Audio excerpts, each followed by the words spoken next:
nhớ rong cho phong dư cho nè cho chị trồng phong cho dư xóa lần sau tù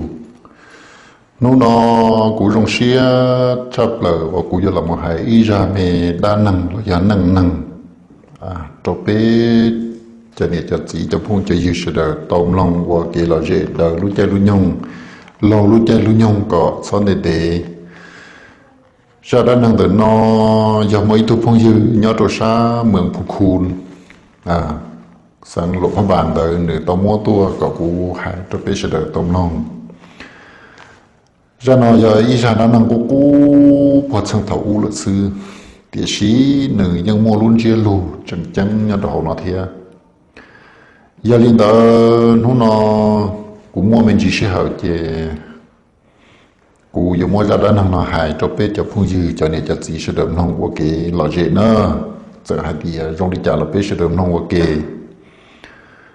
ra đó nên nó mua lúc bé hai thì do tung chùa ý cứ tin chùa hậu mê chùa cô một chùa chờ tin hơn cho sự tê tê sợ đó cả lòng mà ra đó nâng hậu chùa cô một chùa nó là mà sợ đợi cũng muốn lần đầu ra nhẹ của hai giờ nhẹ ý dạ để sĩ ra nó chỉ giờ ý ra hậu chùa cô một chùa lọn đợi chỉ có tại nhà giờ đi đó giờ trong đi chợ là bây giờ đó nông ok nữa giờ đang nông nó cũng chỉ chuẩn để hàng thiết giờ chỉ bên nông ok bỏ thầu luôn tu chỉ luôn để sang điện để nông nó chỉ chẳng chỉ to trống lô chỉ mua ý nghĩa gì dù to cứ đi là giờ ý cứ đi lo chế ở tụi mình nhỏ chẳng chỉ tao lo để chỉ mua liam mua chùa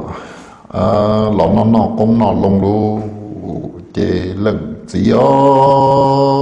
nhẹ nhẹ do hai giống nhẹ nhẹ lo ta ra chế đừng có mua ít ra phỏ thì ít ra nặng chế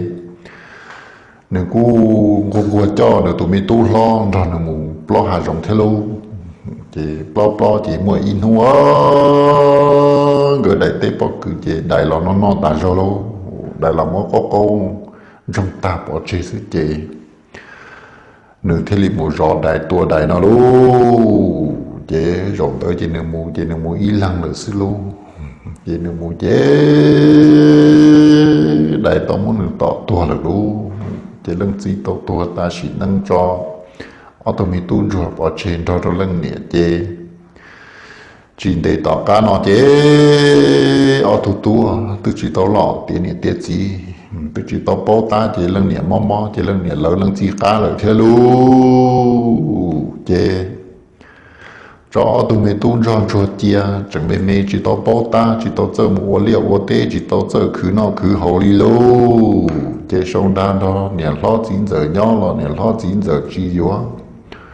sau đó một đó cứ tin nâng cha nhỏ là nâng cha chỉ qua sau đó đó sẽ cho nhỏ là lên cho chỉ vậy luôn chỉ nên nu dự án nên cho tu cá tu tử ở chỗ này cho tao cho tu cần nó xí luôn chỉ cái chỗ chỉ tao chơi cứ hậu chế cái nên không một thọ hồn được cứ tin nâng cha nâng gì cho xí luôn chế lỡ chỉ nhẹ chế lỡ chế điên tiếc chế cái chỉ bao nhỏ chỉ bao quần hăng đi lỡ luôn chế trường xuống cái nhẹ thiên cái chỉ lúc mình chế phăng xua nhỏ bộ tỏ tê lỡ rong luôn chế lúc mình chế chẳng hay ra chế vỏ chế lúc mình chế chẳng nhỏ luôn chế cái ý cứ tí chế chỉ xíu một nhỏ lúc mình chế phăng xua bỏ tỏ lỡ rong xí luôn chế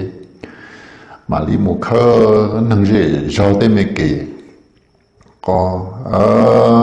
một đêm em lồng má lồng đồng xong lồng cho nó dùng cho xe có sót tu xí luôn chế người muốn nó khơ có nó muốn nó đồng má lồng tôn đầu xong luôn chế tu tỷ lo từ họ lo vô tiệt chỉ nâng giờ rồi luôn chế block có tự bí tua rồi luôn chế chỗ chỉ ta mẹ cú phỏ thia chỉ ta mẹ nặng luôn chỉ tụi đi lâu hay đồ tụi cứ hay thì mẹ cứ lâu cứ nó có là tông đầu sông thua thong là nó bông ham lung tông là tông đến nia thua thong là chế có một món chỉ ta mẹ nặng thia chỉ cho mẹ sút chua tua chia được là đồ ư lô cho ư mua cho mồ thiang cái nọ lô ư nó có là để thua thong là chế gỡ theo đi mua chỉ ta mình nặng theo cho mình su chua thế cho mình su theo ta mình bỏ lò lu chế chua chỉ ta mình bỏ theo ta mình nặng trong gỡ cho một khử non sự chế thật chẳng gỡ nhỏ chế nặng dễ do cụ tua theo gỡ là cụ giờ cho gì cho riêng vào đâu đi theo chế chỉ chua mua là theo lu chế cái thế li si sa la chế cái dùng một lúc mẹ trong là cho lúc trong gì lúc hà rộng đồng đun dẹp bó tiểu lúc mẹ trong mà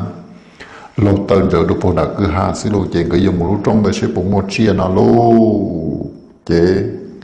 cái gà trăm tụi đi lòng gà trăm mẹ phò họ tụi mẹ cứng gà trăm mình nặng chén cái mà xua cho xí dẫn một lời lô chế cái mù mô in nu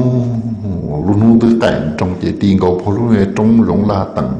trong đun chia bỏ tí lời lô chế mình họ khoản ra hi lô trơ miệng quan liên quan chúa qua ý con thấy đơn từ mẹ liên mẹ chùa mà những câu rõ ràng bỏ thì để trong tua xứ lưu chế dù cho tụ cứ mù y lăng y lưu trong y lăng lưu hạ là tụ cứ chừng mẹ mẹ chế chế gì dù xin thiệt chỉ tao là nó tiền cái chế chỉ xia mà xí mù cái sự cho sao xí dạy nó luôn chế cái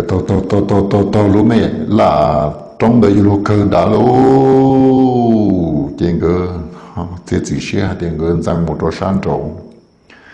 tiền cơ rằng thọ trổ lúc mẹ trong san trổ một lúc mẹ hạ để tiền dùng chúa sư cụ chỉ một để lọ để tiền dùng chúa sư chế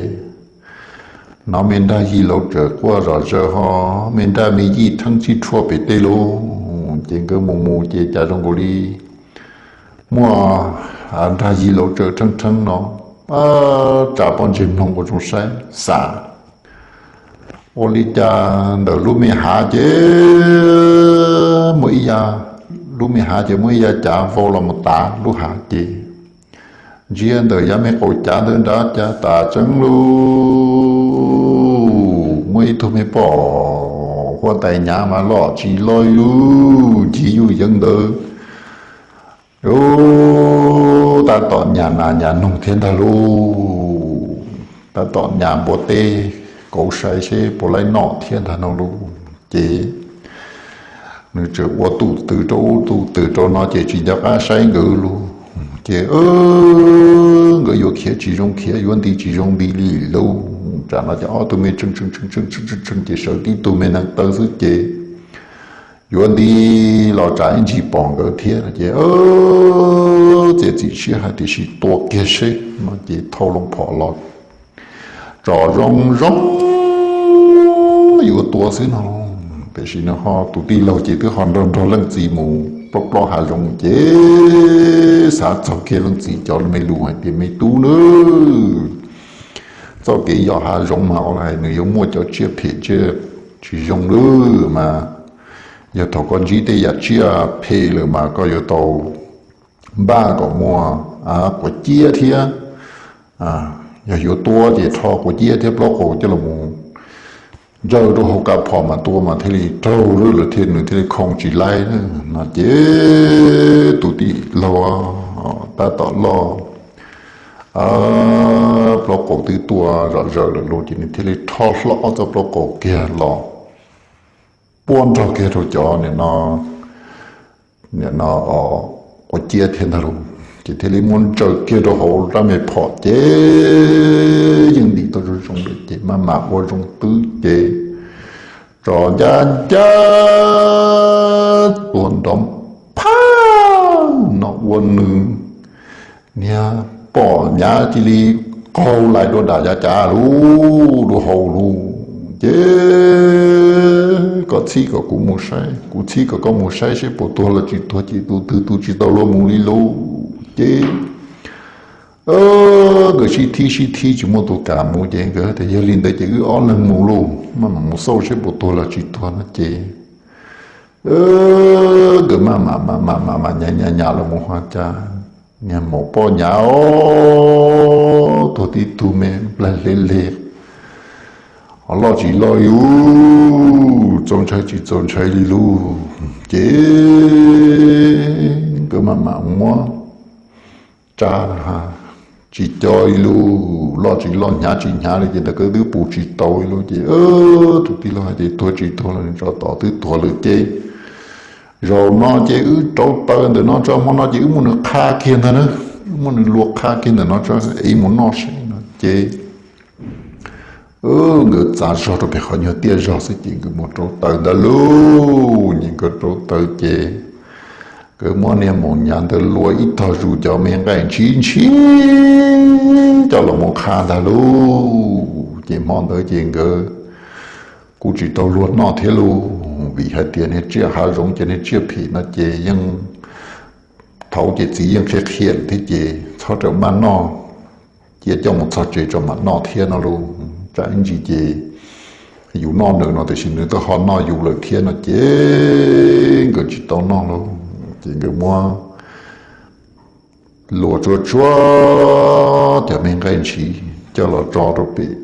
chuẩn sai chế của tôiมีchuẩn sai chế khảo nữa chuẩn sai trồng tí xíu đó luôn những cái sa chân ý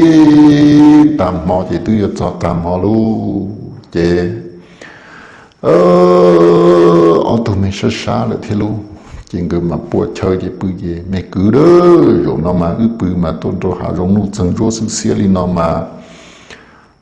chỉ tao luôn đi mà giờ tao bự thì cái tao là một cái nữa thì cái tao là một cái mà có trả mình thằng mà có cả chim ba trở tại con từ nó tê sự họ đã mình phò lọc tại con từ ở nó khó cho xin là nữa mà dùng nó mà dùng mua đã chỉ lọ chỉ dùng kia đi nữa mua đã chỉ mua trả đâu có kia rồi nó có ba cụ ba có mua đã chỉ mua đồ cụ nó có ba cụ cái xin là nữa chứ ở tao mày cứ tía bự chứ tôi cứ từ chỗ ra là lô chứ tôi tì lô bao tám mình chỉ tôi tì lô chỉ tôi chỗ ra lô chứ qua cha nói lúc mấy xưa thả đi lông ha nên nó qua không đòn kinh qua ba để cứ hà lon thả lô chứ mà lon kinh qua thả lu lông lon thả lô chứ nó là dây ru chỉ dư luôn lồng hay tiền như bỏ thâu nó tôi muốn nó trong tay từ lệ vô chỉ lo đi li tăng bộ đi no lên này nó chỉ nói dư luôn lồng lên đó là dây ru gỡ lên đó luôn chứ là chân thôi dây gỡ chỉ lưu rong gỡ cho san đá xong ta chỉ một bỏ trắng bỏ nhà tôi đi bỏ người tôi mua lời số đi cho xa đã dư lâu chế qua tay nhau chỉ chế dù chế ba xe mà anh nhớ cho tỏ nó qua tí lúa xương nó lú chế lú bể luôn đã là một trò tròn cái qua cho auto sử dụng đã chỉ tỏ từ lời tỏ hậu tàn trò đi luôn chỉ tỏ lúa tỏ theo luôn tí đồ sát đó là chẳng mua to hậu tí đồ sát đó là mua to hậu thì qua đi trả tụ chia này họ dùng mua to hậu to mà chỉ có to cái to nó chỉ to là xua dùng cái thế chỉ dùng chỉ to chắc chắn đi luôn mà chỉ to nó to ngỡ thế luôn chỉ lưu một lưu lo sức chỉ chỉ hoa tại nhà mà đi chỉ xe kia mua lồng cho mình cái à nên nó niệm bỏ nhà cho người rùa trộm bỏ thằng luôn là cho nên sao chỉ tụi rùa tụi lo đấy chị mà không muốn chia xin đã lâu không muốn cánh chia sự tụi chuyên đi lên đã lâu rồi nó chuyên chồng chỉ muốn cho mình cái cả cho bỏ thằng trong đã cho nên bỏ xa xin là chị lưu trong chỗ tòng cái tờ lời cái tao hồ tỏ sẽ chả muốn non chín chua tỏ giá khá là muốn bỏ chua kia cho của còn rồi chọn tại chỗ này bỏ nhà cho cái một khả này thì cho một sáng chúc kết nó rất thật sự chế cho miếng cái rồi sự ô con trả lia với vào rồi đó tuần thà lâu chế chua kia rồi thì ó sự chế cho miếng cái rồi sự lòng một sự xa sân rồi lần thà lâu xa sân rồi ok thà luôn chế chua kia rồi thì bế xứng thà chế rồi sự đó cả do này bỏ nhà đi cũ bà ta thà lâu chế chịu khó tay nhau đó cả muốn rõ cho chuỗi khó so cho chuỗi khó cho là chua kia nè nó chọc thì bao sinh thay chế nè khó tay nhau chỉ是弄到黑人他喽chế đình đi lên ta chỉ是神道lên ta chế了thì theo rồi nó chế automation thả li lông chỉ bài lô chỉ số tại nhà mà này họ tại nhà này cho là lu hà này chế sát đi răng đồ bổ sang đồ ô lu lông kinh nghiệm qua bổ sang đồ rồi chế cái chân trái lô chế cái là ô theo u bự cả tu chế tu cứ tự chỉ nói luôn tu tí lâu chỉ tu chỉ tối tu đan tu li chế ơi有了干都干弄过着热身的保给đâu phát sinh ra chỉ cha khi tụ cứ nó lu vì cứ lu sợ lu nó chỉ cái sợ chẳng là một sai lu mẹ chuẩn xe ông cái khả này bao nhà chỉ đủ lên lu chỉ mới cho ít con trái chỉ mới cho khá đã chỉ lu chỉ một sai khi này bao nhà khá chơi tốt vậy có cứ khởi là sinh ra chỉ mới đã chỉ lý lại chỉ chia lại thì luôn, phát đại nhà lo chở tổ chia lại thì luôn, nó chuyện cái mà đi lòng muốn gì đó cho toàn cái to hộp to chê, bỏ ý cho mình đó chê, nhớ phát đại nhà được mà còn nhau rõ so, chỉ là ta tên niệm lông được, chỉ chúa luôn họ bỏ xứ chê, chỉ là cho nó là thằng luôn. Chỉ ở cho chua nó là chạy tàu thà lu nó chế tụ tì lâu bao tám chỉ tụ tì lâu thì ba lòng biết chỉ lo chế ba là một khơi kia lu học bộ ấy kia lo lợn thà lu chế tụ tì lo hai đó tụ cứ thì mấy cứ luôn cứ tua chế chạy nhung chỉ dùng chế tuần chi thực sự rồi nó thấy chỉ cho nhau là luôn rồi đỏ cá luôn rồi nó chân là chỉ tàu lúa thế chế một cho em một sao là tí tế cho mà đi muốn thiệt nó thì hậu đi cũ là tí xí lô nó chế ở thôi mình cứ tí đỏ cá và cứ qua chùa lò là luôn chế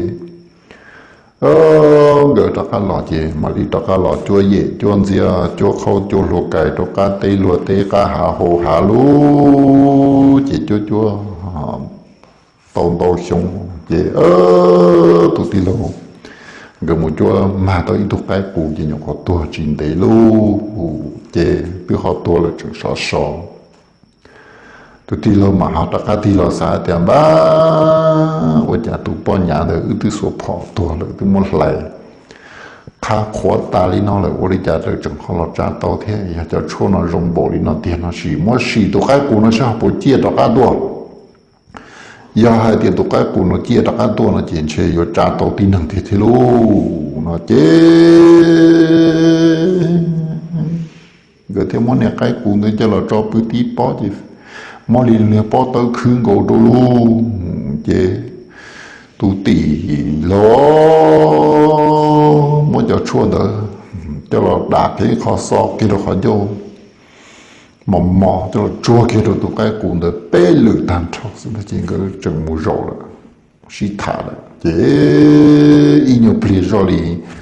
nên nó nặng gỗ bên cho nó thì xưng là chuyện cái tí lông đó là một sai ô lý cha tụ nó cái cụ nó từ sớm phong vô có bộ cụ đồ đồ nó phong kia là thằng chỉ giờ lại thì luôn giờ cho nó lại thì tiêu cho nó giờ chợ tàu ô thì năng cho xịt thì tiêu luôn nó chỉ người đó chỉ người chỗ tôi cái cuốn nó chuyện thôi luôn chỉ người mà bỏ thì ô vô rồi nó chỉ người tôi cho chua vô chợ tôi tí năng lại thì luôn nó chế người lo nhỏ nè nó cứ họ thì họ cho họ dùng họ cho gì cho gì nè nó để mông tông khơ có nó ở đó đi tới xí lô chỉ nè chỉ khó chỉ khi nè chỉ tôi có thằng để thằng gió chỉ những chỉ một điểm một số mà u nó chế nhưng mà chỉ tao tế cho tụi mình nên nó khơi lo tế sơ lo tế mấy cái có khơi cho nó non rồi mình cái nào cái nó cứ cho gì cho gì được cả tế lo tế cả trong hồ hạ nó thở hòm thở nó dùng cho xe cái chỉ tu sứ luôn chế không cái xe chế nên không có một chỗ gì cho gì ta là chỉ người là nhau bó bị lú đỡ cho anh năng rơi ra nên nó tôi một liệu ô tế chế gỡ một cổ đó cá kia cổ kế sai thì năng tôi một lú chế năng tôi một thâu là chân ba tạ ba tua chế mọi ít nữa gỡ một rồi cha mọi ít khu này gì thả lu lồng đã tế lò chỗ lòng một chế luôn thì tụ nhiệt rồi hay tụ lưng gì hạt tiền có gì ô đi chạy chỉ sống lâu tụ mình chạy chỉ sống lâu yêu tổ thì tụ mình chạy xưa chẳng tụ kia là thế chỉ sống lâu yêu qua tại ý chí năng lệ chỉ sống lâu hay tiền nhon tiền tên năng nó lần thứ bộ trả tàu tí năng sở ya trả tàu tí năng sở chỉ có tại mà chỉ có tại tụ chạy thế món rút trong nọ trong trường lu phước chỉ này nó sáng lâu đó trâu là lô nó chê sáng lâu hai linh đỡ chê lần này hai trâu tụt gì thì kháng lại là họ một cha tôi chê tụi mình tu mùi dùa sáng lâu tụi mình xài mùa qua sáng lâu tụi mình nọ luôn nó chê lần gì thì có nhiều đi nâng dân thì tê nó chê nhưng chúng mình thực ra tôi sợ là tôi là gì tôi thì tiền đi sợ chỉ đó cá lò đi đó chê gần họ thằng đi đó luôn trên cái xã rõ cho cái hậu mấy chùa có một chùa chợ tôi đi nâng rõ xia nó luôn trên cái thứ chợ tôi tu niệm tôi mỗi chợ tôi chợ tôi niệm bọn nhà sợ thế chợ tôi cái tôi cái cụ trên cái đó mình cứ chơi luôn nó nói chê cho nhẹ là ta luôn tu nó rồi luôn khâu lá nó ta luôn tu nó chê chỉ thôi lấy thế chê nó nói sang lâu tụi mình xài không tàu ta chỉ năng ấy nếu họ hai tàu lên đó là chê xỉn cái cho chua nó muốn chở sẽ chở bỏ lái luôn ha chở lái là sẽ họ bỏ tàu nên nó sang lâu tụi xài thế sẽ họ bỏ tàu sang lâu tụi nó qua luôn nó chế gỡ thế đi nè nó qua trò xí giờ là một lô chỉ ở tụi mình khâu lá ở nào để đoan rồi để đu xí lô ở tụi mình khâu lá ở chế mua nhưng chỉ mua ít hay trong nói ít hay trong nào tôi chỉ đã đi làm bao xong rồi lô chỉ lo tập rồi bị do chế tin năng gì do chỉ còn dầu lia vào xí lô anh em cho tận rồi tu cá tu tử anh em rồi tu sa anh em rồi tu gần nó xí lô cho nên chỉ lo đã chỉ lo tu sa là cái chạy chỉ khi một nhóm đã tới tư gì nó lô chứ nó rồi chỉ rồi đi tới chỉ người chỉ hay lù đi lô chỉ có giá khá một đồ chỉ sang lô thì chỉ sang lô lô nó chỉ là tu sa tu nhiều thằng tu chỉ nè chỉ tàu trợ chỉ cho cứ nó cứ hậu chỉกูmuốn nhẹ sau đó thì mấy cái có cho nó dùng cho xe là ta luôn tu nó thì nè nó chỉกูgiờ một cứ nó cứ hậu cho dễ chôn dễ tông nà tông thông nó chỉกูdùng cho xe là ta luôn tu nó thế chỉ nó chỉ là thì luôn thì mà nó hai tiệt có tụi mình xài tàu ta xí năng lại có tiệt giờ lúc từ chợ tàu chỉ có một cái tụi xài thế nè nó có lũ mình mang mỏ chỉ sang lầu trâu tụi đơn tha nó chê mỗi hậu mình qua chuối cho là chợ có tụi xài sẽ chợ bột tàu ta chứ chỉ rồi hay rồi họ chỉ sang lâu cho những tu chỉ chuyện của nguồn đi rồi để anh nhận chơi mà tu cá tu từ nữa nè rong đi nè xưa nè nè yo bao tu quá đã chỉ nè hay yo lo hay để trả tao sang lâu tu mình sai sâu anh nhận chơi mà nữa nè nè chơi lo mu 我个皮拉皮靠天的这边么呢多给把追生蛋了，这叫了这叫热哼，就我带都嘛都开了这叫热哈，就我带了你不用我到店嘛，你按样这么做的你呢？你要了么我个炒大炒可不，闹生那这，个的，多几多了你都多了，就我带啊，日子多我这几多我了你应多了。 chỉ thọ chỉ ở chợ sẽ học bộ tàu nhà tàu chỉ hay là trong họ chỉ tàu là được những tuần nữa nó chỉ niệm họ tài à thế thì hay tiền mấy có chỉ luôn giao liên cơ hay rồi lúc nó chỉ tôi là được tôi là chỉ kia đông cái chợ sẽ chợ bộ tàu luôn nhà hai tiền cái họ chợ tàu là hay là trong hay là chợ họ chỉ tàu là được những tuần nữa là chỉ trong cái chợ sẽ chỉ họ tài thế tiền nên nhiều tôi liao chỉ chợ đó chỉ cú chỉ xét nó chế người ý cứ ti tụ ti lâu chế nè nó mỗi giờ mình chua sau tàu lúc mình na cho trơn được cho đan thà luôn chỉ thâu long còn mình chua là chỉ muốn đạt cái khó cho là sọ cái mỏng qua rồi còn dầu chế cho một chua kia bê lử đã tua bê lử nằm mù thành nó trâu lử nè chua rõ thành thì nó sẽ cái lo rồi mình chỉ rõ thà trả đi năng bộ bê cho nó thì xin nào chỉ sinh lộ tụi mình sai chỉ phụ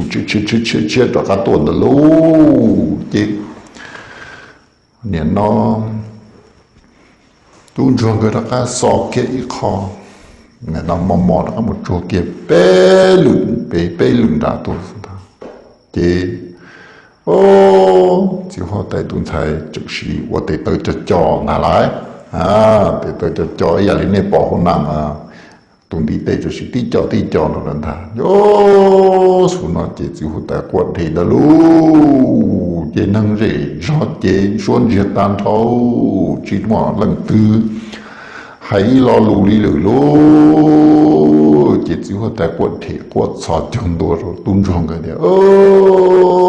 tung rong luôn nên chợ tao của tuần sai là thì luôn cái giờ chỉ muốn nên chỉ chế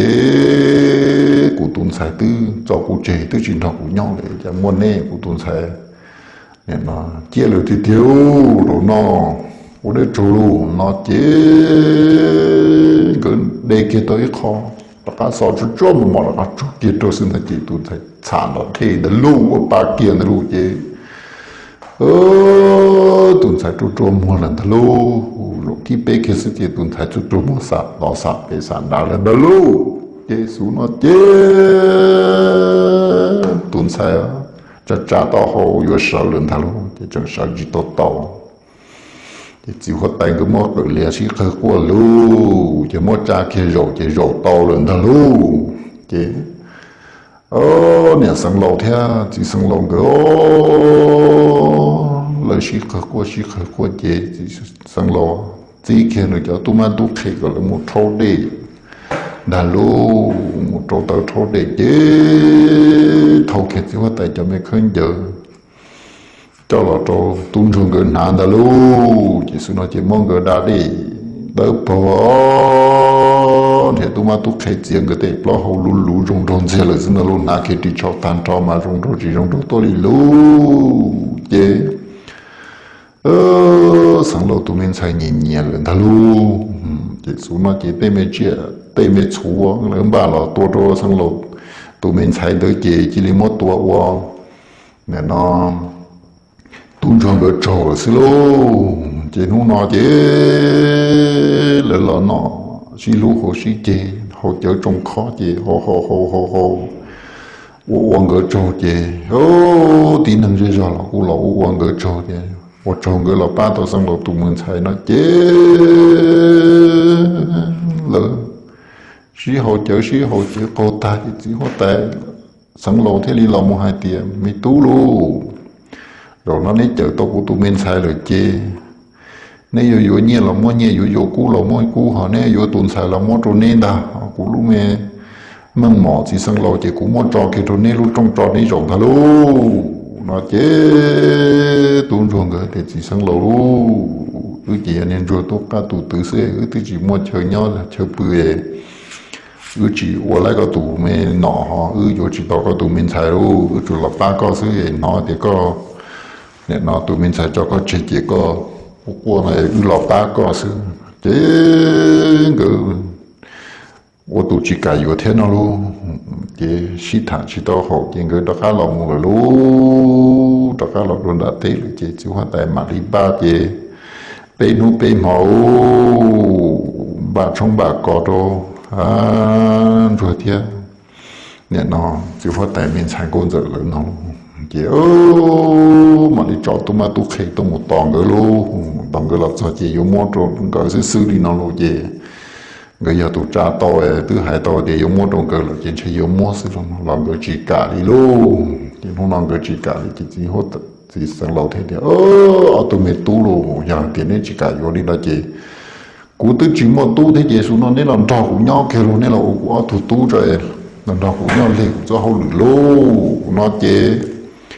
我知道你家庭个天里这只是老蒙他只生老鸟，我只生老奥都多咯，这说那这只生老对面后来拉嘎，面讲不送着，家底个底老那么这找着，只能装个累死的咯，这对面拉嘎这找着个我单超死的这，个老他只好带生老鸟，当地上咯。这个电力电子大，用中介是咯，这生了个东菜年年都，人喏，个是他的咯，这有是有咯，这弄那这生了嘛，零八冲八搞都，那东菜的都包这么，都没thì đồn chùa tụi mình tin lòng tới cho là một vua sang lò tụi mình xài chỉ mua chỉ sang lò lúc mình tầm nền chỉ sang lò nữa cho photo lúc mình trong nó trong chữ nữa cho photo tung chùa lên là lô cho tung chùa tua lên đó chỉ cái ô trong ô cỏ trong rồi là chỉ vua ta chỉ mua lúc mình trong nó trong chữ trong chỉ sang lò một kia cho nhận nó tung chùa cái chế rồi nó cái là ô lúc mình nâng chỉ cho nhẹ lý thầu luôn cái là tao nó tao chú chế là lúc làm mấy bê sẵn chế nên nó cái thế li mà là một hai chỗ nên chỉ cứ tin nâng cha bị tao đã hạ thì thầu này cái gì tao cho cái bỏ chế bỏ thầu chẳng yêu cái khử chỉ tao nó chỉ tao hậu我chỉ tao liệt chỉ tao tê nên nó thế li là một khởi này tên mình cái ó xí lo nè cái con cho nó xí lo nè tôi chỉ bu khởi thế này chỉ mình tuôn chùa tuôn gần tuôn cá tuôn tử tuôn xa thế mà rồi nó tàu lò chỉ sang lò cả làm mấy bê sang là mà vô lú thằng lần số tụ thế vô chỉ bu sẽ đỡ nó chỉ lú tên mình tuôn chùa này chỉ tuôn cho bỏ chê rồi này thế chỉ thua cho bỏ chơi lỡ là sẽ đời nó nhận lo chính dân là do cứ tin năng trà yêu chủ lô cọ chả mình nhọn cho nó lo chiến năng chả mấy nô tư mà thì tung cho lo thì tung cho họ tàu rồng gia đình đỡ nó cái là tàu chứ nó cái hà là tàu chỉ sang là qua là số này chỉ biết sang là chê chỉ liền cái là một qua chỉ sang lò chế nè chỉ cứ tin năng cha dễ dò giờ xí lu giờ xí ba giờ xí hử có chỉ chế cụ chỉ chế có chỉ du có tên mê tu mê nhọn chua lò sẽ được lu để tu tên tu tròn thành chua nè chỉ thua cho bỏ chế cho tàu cá là thế nên cho tàu này nó chính giờ nho thế cho tàu cứ tàu ti nho giờ lên đó bé quần năng nho cho mẹ cái xí lu xí ba chế trong đun đi nhưng chỉ một lần thứ bao đi tới rồi không nó có cho chia tới rồi cũng cho chia thì từ nhỏ tỏ cả thì từ lúc ấy cho mấy cái ship bỏ rồi có lúc cũng cho lúc có cho thì cho tôi ship lúc ship ba đi đời chỉ bảo hai thế lần thứ yêu cho lần thứ thế mấy tuôn cho chia yêu linh thế chế bé yêu chủ đó xí lu xí ba khởi ra mấy đàn năng nằm mua cái cờ chả mấy nô tư mấy tuôn cho là họ tàu lu năng lông qua chỉ là họ thì tất cả là lu dù chế phần đau số cho cái quân năng nhỏ chế trong gọi đi thế mấy tuôn cho trong gọi chả chữ cho quân năng đùa thế mỗi cho một cứ một thì cho trong chả từ chỉ cho quân năng chả từ chỉ cho sĩ du chả quân năng phong ca càng thế để sĩ trở đi bỏ phần đau để tung cho để tu pro mà trong gọi đi lỡ cho quân năng đùa lỡ bao cho cái cho nhân cho nhẹ chỉ trong gọi đi lỡ cho quân năng đùa mà mấy nô tư để rồi lỡ cho yêu lu tàu cha yêu tê tu tê kỳ yêu thếแต่สิจะได้จ้าหล่อเสด็จมัวจาไม่ดันทางนอนจะมวยขอเกเกอร์จะจีม่วนโตเราเนี่ยมวยจอนเจลูไม่เมย์ยัดตัวเขาอย่าเสด็จเจอเจ้ามุขมุสีเจกูอย่าอีคอเกเกอร์ตัวเสด็จจีเจอสีเจเนี่ยกูจีมัวได้จีเทียอย่าเดินกูสีสีหล่อเดี๋ยวพอคนลีเลยอย่าเดินcháu phong dư số lần số tụ cho nên cháu chỉ thì hai họ tự họ chỉ tôi do là họ đặt gì thế nên họ số đó tôi khi cụ thế có dàn nó tòn đê của cụ họ hai tôi sẽ được họ một cái lò gì cái cá xía chỉ tôi luôn nhung có bây giờ họ lùa một ít nu một ít lì một ít xong có bây giờ nó mua luôn nhung để cho xem để lúc đó họ khó mà đi xin gì đồ rồi 我中到。